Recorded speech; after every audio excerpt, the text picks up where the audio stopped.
एक माँ का एक बेटा था। छोटी कहानी है लेकिन भाव बड़ा अच्छा है, इसलिए बता रहा हूं। एक माँ का बेटा था, उसने बचपन में ना एक पेंसिल चुराई। स्कूल जाता था, एक पेंसिल।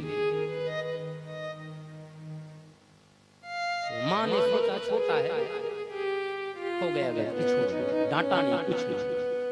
धीरे धीरे जब वो बड़ा हुआ, चोरी की आदत लगती गई और बहुत बड़ा डकैत बना। इतना बड़ा डकैत बना कि जब पुलिस वाले उसको पकड़े तो न्यायालय ने उसे फांसी की सजा दी। अगले दिन फांसी होने वाली है तो उस लड़के से पूछा गया, तेरी अंतिम इच्छा क्या है? मरने वाले से अंतिम इच्छा पूछा। लड़के से पूछा, तेरी अंतिम इच्छा क्या है? तो लड़के ने कहा साहब, मुझे अपने माँ से मिलना है। तो उसके माँ को बुलाया। माँ आई, रोने लगी, बेटा तू मेरा इकलौता बेटा है, ये लोग तुझे फांसी पर चढ़ा रहे हैं, अब मेरा क्या होगा बेटा? तब रोते रोते पुत्र ने कहा, माँ आज मुझे फांसी लग रहा है ना माँ, इसमें कारण आप हैं। माँ जब मैंने बचपन में पेंसिल चुराई, उसी समय यदि तूने मुझे चांटा मार दिया होता ना, तो आज मैं इतना बड़ा डकैत नहीं बनता और मुझे आज फांसी पे झूलना नहीं पड़ता। कहने का मेरा अभिप्राय केवल इतना है, अपने बच्चों से प्रेम करना मेरी मैया, लेकिन ज्यादा प्रेम के चक्कर में उसे गलत रास्ते में ढके मत। मना नहीं कर रहा हूं कि अपने बच्चे से प्रेम मत करो, कौन माँ प्रेम नहीं करेगी?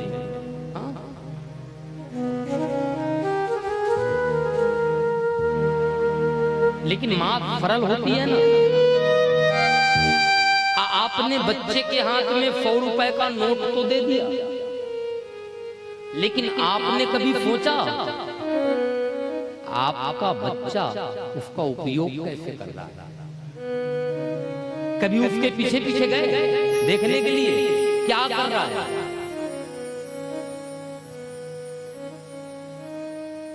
बढ़िया संस्कार देना बच्चों को। हाँ, ये तो बुढ़ापे में रोना पड़ेगा।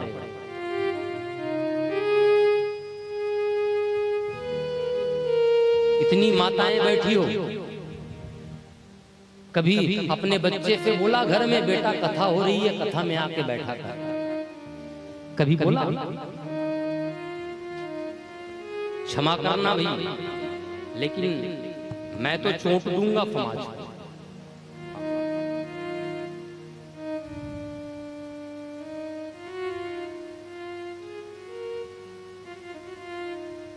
आज हमारे बच्चे स्कूल कॉलेज में पढ़ते हैं, इंग्लिश मीडियम में पढ़ते हैं, उनको पूछ के देखो गीता के कई श्लोक आते हैं। बड़े बड़े स्कूलों में पढ़ने वाले बच्चों को पूछ के देखो, रामचरितमानस के 1-2 चौपाई याद है। और हम कहते हैं अपने आप को सनातन धर्म के लोग। वाह वाह, अरे सनातन धर्म वाले, ऐसे में बचेगा सनातन धर्म?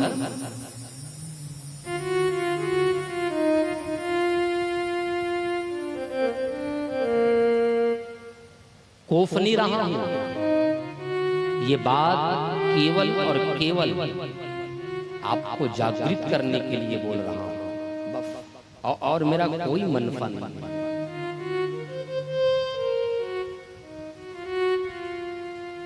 आज हमारा बेटा स्कूल से आता है और अंग्रेजी का 2-4 लाइन कविता सुना देता है ना, तो माँ बाप का सीना चौड़ा हो जाता है।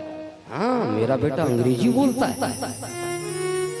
मैंने कहा ना, तेरे बेटे को गीता का श्लोक याद है, पूछ के देखा?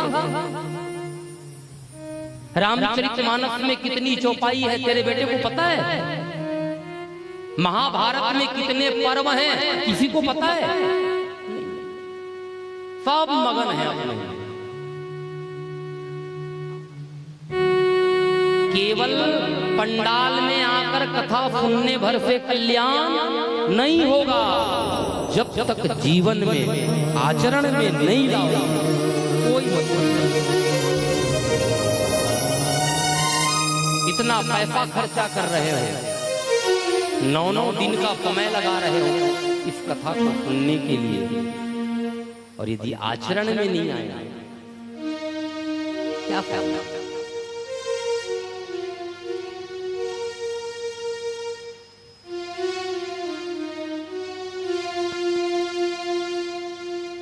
और ध्यान देना, बेटा कब तक है आपका? जब तक बेटे की शादी नहीं की हो। सच में जैसे ही बेटे का शादी कर दो फिर बेटा आपका नहीं। यही हो रहा है, ये सच्चाई है हमारे समाज की, जो मुझे बड़े दुख के साथ कहना पड़ रहा है। इसलिए बहनों से भी निवेदन, किसी के घर जब ब्याह करके जाओ ना, तो उसके बच्चे को उसके माता पिता से अलग मत कर दो।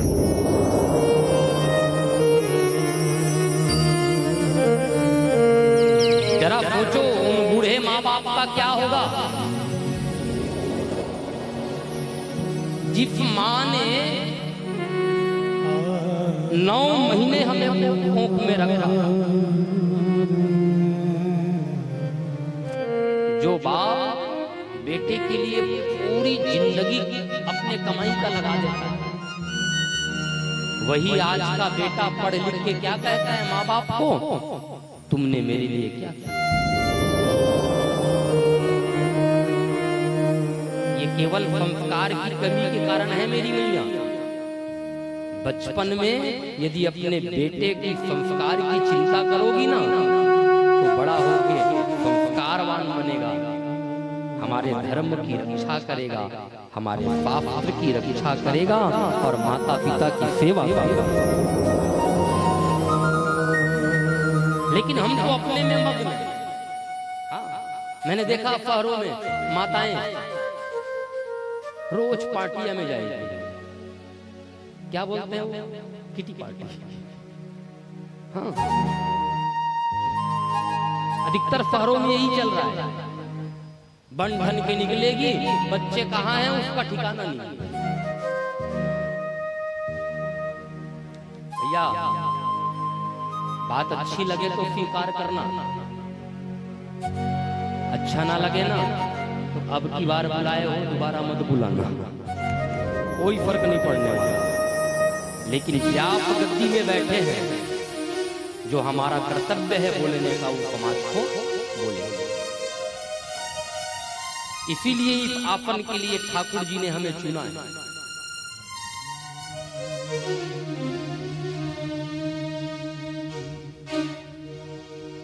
जाग जाओ, जाग जाओ, अभी भी कुछ नहीं बिगड़ा है, और ये कथा हमें जगाने के लिए है।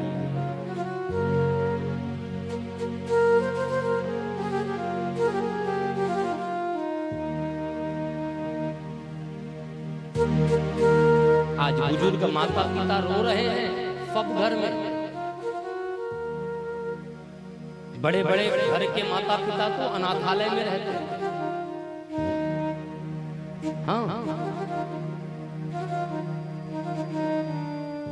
आज ही मैं देख रहा था मोबाइल पे एक घटना, जयपुर की घटना, राजस्थान में।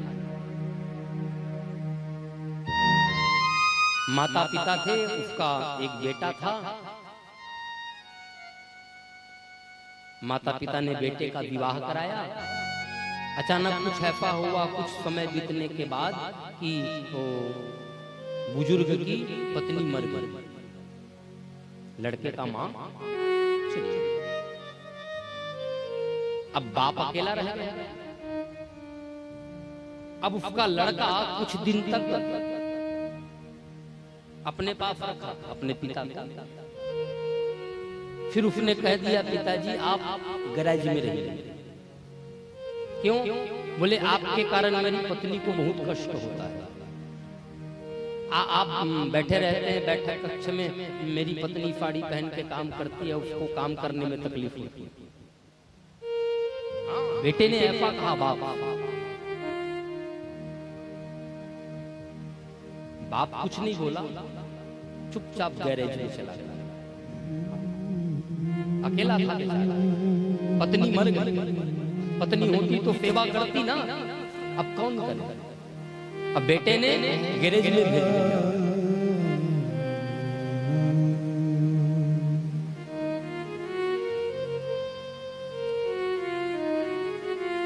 कुछ दिन के बाद बाप ने सोचा बेटे को सबक सिखाना चाहिए, इसको याद दिलाना पड़ेगा कि मैं उसका बाप हूं। तो बाप ने क्या किया,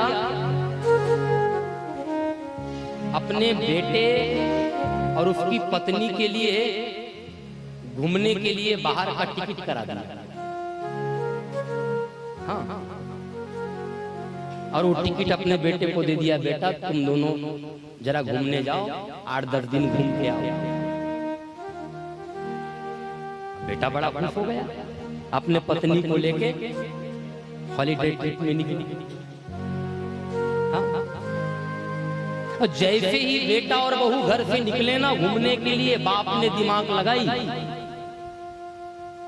40-45 लाख का घर खरीद के रखा था, 20 लाख में बेच दिया। और बेटे का जितना सामान था ना घर में, एक किराए का मकान लेके वहां शिफ्ट कर दिया। देखो हर बच्चों के लिए सबक है ये। 8 दिन के बाद जब बेटा बहू आए घूम के और अपने बंगले के पास पहुंचे, ताला लगा, एक गॉड सिक्योरिटी गार्ड पूछा, भैया कहाँ है मेरे पिताजी? उसने बताया कि उन्होंने तो ये घर बेच दिया है। अब बड़ा झटका लगा पुत्र को। फोन लगाया अपने बाप को, लेकिन पिताजी ने फोन नंबर ही बदल दिया, लग ही नहीं रहा। तब वो जो वहां का सेक्रेटरी था वो बोलता है कि मुझे आपके पिताजी ने कहा, मैं फोन लगाता हूँ, वो अपना नंबर बदल चुके हैं, उन्होंने मुझे कहा है कि मेरा बेटा है तो मुझसे बात करा देना। तो वो गार्ड ने नंबर लगाया, बुजुर्ग के पास गया, बेटे से बात करवाया। बाप ने कहा बेटा तू वहीं पे रुक, मैं आता हूं। बाप आया, कार चमचमाते हुए कार, दरवाजा खोल के नीचे उतरा। बेटा का पिताजी आपने क्या किया? बोले तेरी संपत्ति थी क्या? कमाया मैंने, मेहनत मैंने किया, तेरा अधिकार क्या? देख तू अपनी पत्नी के पास जहां रहना चाहता है रह, मैं तेरे लिए किराए का एक मकान ढूंढ दिया हूं और 1 साल का किराया भी दे चुका हूं पूरा। और उसके बाद आगे तू क्या करेगा तू जान, तेरी पत्नी जाने। राधे राधे।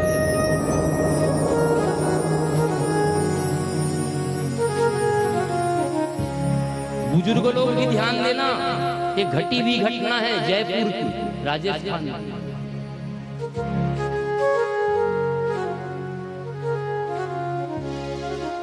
मैं ये नहीं कहता कि अपने पुत्र को अपनी संपत्ति से बेदखल कर दो, लेकिन जरा उसकी योग्यता भी तो पहचानो, उसमें कितनी योग्यता है।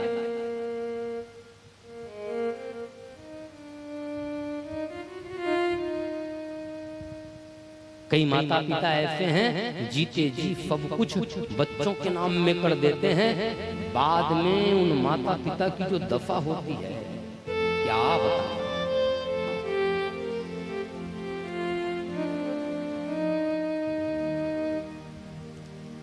इसलिए सावधान। केवल इतना कहना चाहता हूं मेरे माता पिता, अपने बच्चे को बढ़िया पढ़ाओ, अंग्रेजी पढ़ाओ, मना नहीं है, लेकिन अपना संस्कार देना मत भूलना, क्योंकि आपके बच्चे छोटे हैं ना, तब आपका कहाँ मानेंगे, बड़े हो जाएंगे ना भाई, फिर हाथ से निकल जाएगा। इसलिए छोटे हैं तभी चिंता करो, पैसे के पीछे इतने मत भागना कि बेटा हाथ से निकल जाए, क्योंकि आपकी सबसे बड़ी संपत्ति आपका पुत्र है, जो बुढ़ापे में आपकी लाठी बनेगा।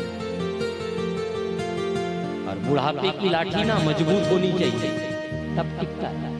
कमजोर होगा ना तो टूट जाएगा और आप गिर जाओगे।